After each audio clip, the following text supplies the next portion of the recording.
Պարոն Հակոբյան, Աղվան Վարդանյանն ասել է իրենց բավական հաջողվել է հոգը մաշեցնել իշխանության, այդպես է թե չէ։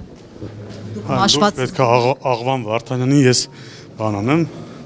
արձագանքեմ։ Դրա համար օրինակ որպես հիմնավորում բերում է Փաշինյանի Վարկանիշ, ասում է անկում է ապրել ընկածի եւ դա իրենց եւ հանրապետականների շնորհքն է, այդպես է թե չէ։ Նա Աղվան Վարդանյանին նայեք, էլի։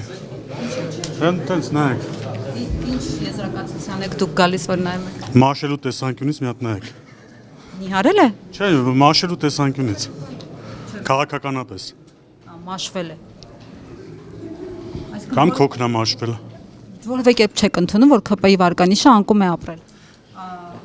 Ընտրություններից հետո։ Նայեք, ՔՊ-ի Վարկանիշի անկման մասին ով Աղվան Վարդանյանը պետք է լռի։ Եվ իրանց խմբակցությունը։ Անդիմություն են, դա չէ։ Որովհետև իրանց Վարկանիշը ընդհանրապես այն շլիշակից ներքև է։ Իմպիչմենթի հիմք չեք տեսնում դուք։ Ինչա իհարկե ոչ։